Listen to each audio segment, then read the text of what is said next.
হামাসকে নিরস্ত্র করা সহ গাজায় ৪৫ দিনের যুদ্ধবিরতির নতুন প্রস্তাব ইসরায়েলের, শর্ত না মানার ইঙ্গিত হামাস হাইকমান্ডের।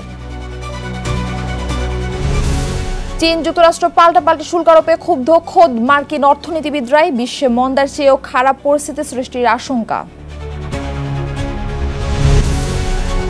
এবং ইরানের সিস্তান বেলুচিস্তান প্রদেশে গুলিতে ৮ পাকিস্তানি নাগরিক নিহত, বালুচ ন্যাশনাল আর্মির দায় স্বীকার, ক্ষুব্ধ পাকিস্তান। বিশ্বজুড়ে ঘটে যাওয়া দিনের গুরুত্বপূর্ণ ঘটনাবলী নিয়ে আরটিভি নিয়মিত আয়োজন সারাদিনের বিশ্বে। আপনাদের সঙ্গে রয়েছি আমি মারফি রহমান। শুরুতেই গাজা প্রসঙ্গ। গাজায় যুদ্ধবিরতির নতুন প্রস্তাব দিয়েছে ইসরায়েল। সোমবার ২ মধ্যস্থতাকারী দেশ কাতার ও মিশরের মাধ্যমে হামাসের কাছে এই প্রস্তাব পাঠানো হয়। এতে ৪৫ দিনের যুদ্ধবিরতির পাশাপাশি হামাসকে সম্পূর্ণ নিরস্ত করার দাবি জানিয়েছে তেল আবিব। তবে এমন শর্ত না মানার ইঙ্গিত দিয়েছে হামাসের হাইকমান্ড। এদিকে যুদ্ধবিরতির আলোচনার মধ্যেও থেমে নেই ইসরায়েলি নৃশংসতা। সামদানি প্রত্যয় রিপোর্ট। ফিলিস্তিনের অবরুদ্ধ গাজা উপত্যকায় ১৮ মাস ধরে চলছে ইসরায়েলি আগ্রাসন। ৫১,০০০ ফিলিস্তিনির প্রাণ ঝরিয়েও মন ভরছে না নেতানিয়াহু প্রশাসনের।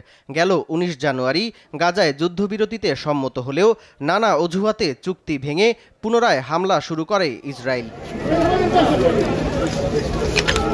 যুদ্ধবিরতির কয়েকটি প্রচেষ্টা ভেস্তে যাওয়ার পর নতুন করে একটি প্রস্তাব দিয়েছে ইসরায়েল।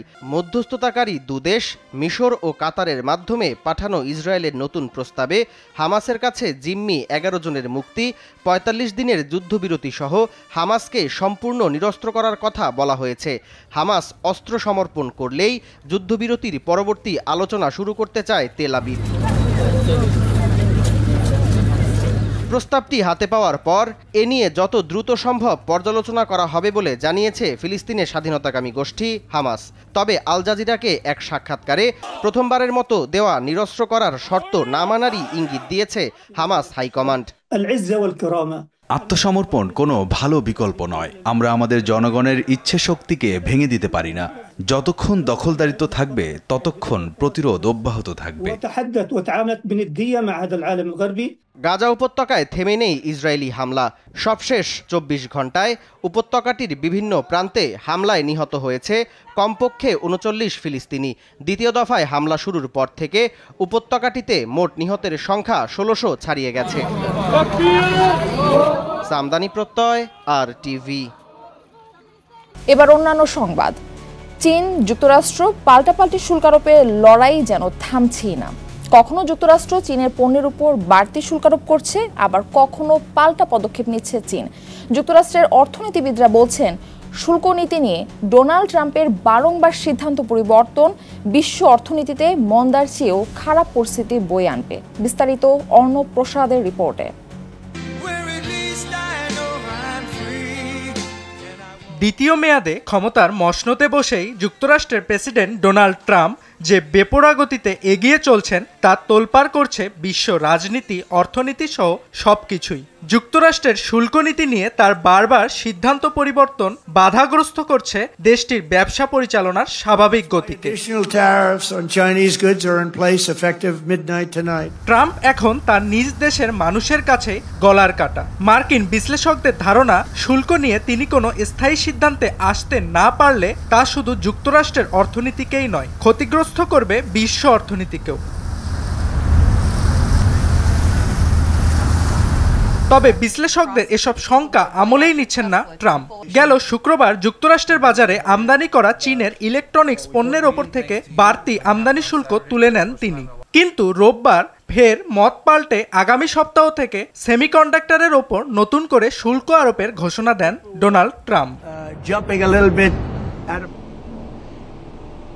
এদিকে চীনও নতুন করে যুক্তরাষ্ট্রের বাজার থেকে বিরল খনিজ ও চুম্বক পদার্থ রপ্তানি বন্ধের সিদ্ধান্ত নিয়েছে। দুই দেশের এমন পাল্টাপাল্টি শুল্ক আরোপের সিদ্ধান্তে ক্ষুব্ধ অর্থনীতি বিশ্লেষকরা। অনেকে চলমান অস্থিরতার জন্য যুক্তরাষ্ট্রকে দায়ী করছেন, আবার অনেকে চীনকেও কথা শোনাতে ছাড়ছেন না।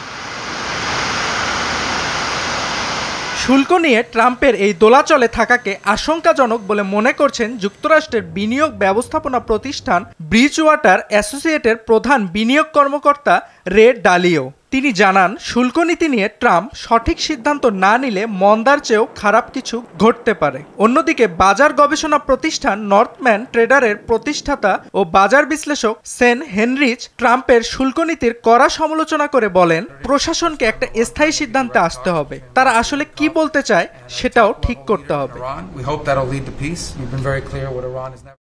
তবে শুল্ক নীতি নিয়ে ট্রাম্পের পক্ষ নেন মার্কিন বাণিজ্য প্রতিনিধি জেমিসন গ্রিয়ার। তার মতে, পাল্টা শুল্ক আরোপ করে চীনই বাণিজ্য উত্তেজনা তৈরি করেছে। 90 দিনের মধ্যেই অর্থবহ চুক্তিতে পৌঁছানোর লক্ষ্য যুক্তরাষ্ট্রের। এ লক্ষ্যে মার্কিন প্রশাসন আগামী কয়েক সপ্তাহের মধ্যেই কয়েকটি দেশের সঙ্গে অর্থবহ চুক্তি করবে বলেও প্রত্যাশা করেন তিনি।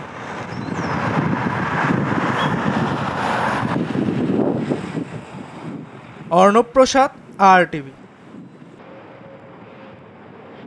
যুক্তরাষ্ট্রে বিরল খনিজ ও চুম্বক পদার্থ রপ্তানি বন্ধের সিদ্ধান্ত নিয়েছে চীন। নিউ ইয়র্ক টাইমস এক প্রতিবেদনে তথ্যটি নিশ্চিত করেছে।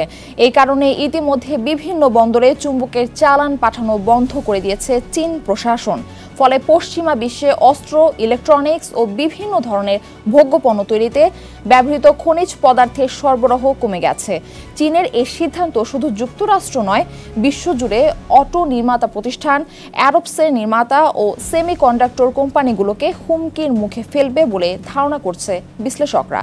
এদিকে গেল শুক্রবার চীনের ইলেকট্রনিক্স পণ্যের উপর থেকে আমদানি শুল্ক তুলে নিলেও রোববার ফের মত পাল্টান যুক্তরাষ্ট্রের প্রেসিডেন্ট ডোনাল্ড ট্রাম্প। আগামী সপ্তাহ থেকে সেমিকন্ডাক্টরের উপর নতুন করে শুল্ক আরোপের ঘোষণা দেন তিনি।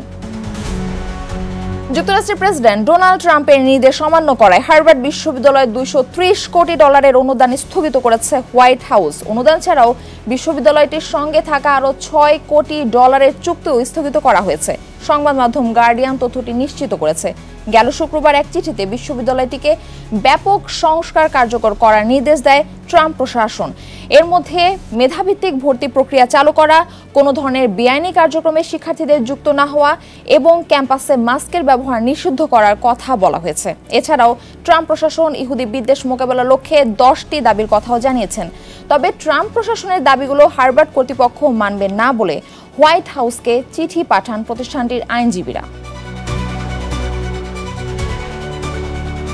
ইরানের দক্ষিণ পূর্ব সিস্তান বেলুচিস্তান প্রদেশে গুলিবিদ্ধ হয়ে নিহত হয়েছেন 8 পাকিস্তানি নাগরিক। তারা পাঞ্জাব প্রদেশের বাসিন্দা। আফগানিস্তান সীমান্তবর্তী মেহরাস্তান জেলার একটি ওয়ার্কশপে গাড়ি মেরামতের কাজ করতেন তারা। এদিকে শনিবার রাতে ওয়ার্কশপে হামলা চালিয়ে তাদের হত্যা করা হয়। এই ঘটনার দায় স্বীকার করেছে বিদ্রোহী গোষ্ঠী বালুচ ন্যাশনাল আর্মি।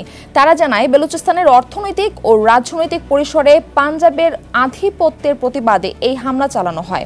অন্যদিকে এই ঘটনা পাকিস্তানের সার্বভৌমত্বকে চ্যালেঞ্জ করছে বলেও মনে করেন পাকিস্তানের পররাষ্ট্রমন্ত্রী ইসহাক দার। সেই সঙ্গে হামলার নিন্দা জানিয়ে জড়িতদের দ্রুত বিচারের মুখোমুখি করতে তেহরানের প্রতি আহ্বান জানিয়েছেন পাকিস্তানের প্রধানমন্ত্রী শাহবাজ শরীফ। নাইজেরিয়ার মালভূমি রাজ্যে বন্দুকধারীর গুলিতে অন্তত 50 জন নিহত হয়েছেন। সোমবার নাইজেরিয়ার প্রেসিডেন্ট বোলা আহমেদ তিনুবু হামলার তথ্যটি নিশ্চিত করেছেন বলে জানায় সংবাদ মাধ্যম ABC।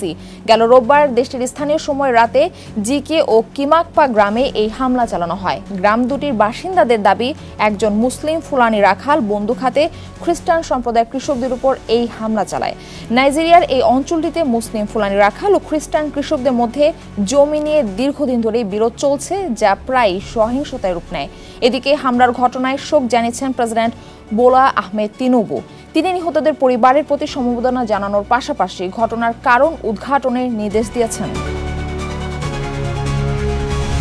যুক্তরাষ্ট্রে আবারও দুর্ঘটনার কবলে বিমান। স্থানীয় সময়ে শনিবার দুপুরে নিউ ইয়র্কের উত্তরাঞ্চলে মিৎসুবিশি 2B মডেলের বিমানটি বিধ্বস্ত হয়। রাজ্যের রাজধানী আলবেনি থেকে উড্ডয়ন করে উড়োযানটি। গন্তব্য ছিল কলম্বিয়া কাউন্ট্রি বিমানবন্দর। তবে আলবেনি থেকে 80 কিলোমিটার দূরে একটি মাঠে বিধ্বস্ত হয় বিমানটি। সে সময় বিমানে থাকা 6 আরোহী সবাই নিহত হন। দুর্ঘটনার কারণ তদন্ত করছে জাতীয় পরিবহন নিরাপত্তা বোর্ড। আর এরই সাথে শেষ করছি সারাদিনের বিশ্ব। RTVর সাথেই সংযুক্ত থাকুন, মতামত জানান RTVর সামাজিক যোগাযোগ মাধ্যমগুলোতে।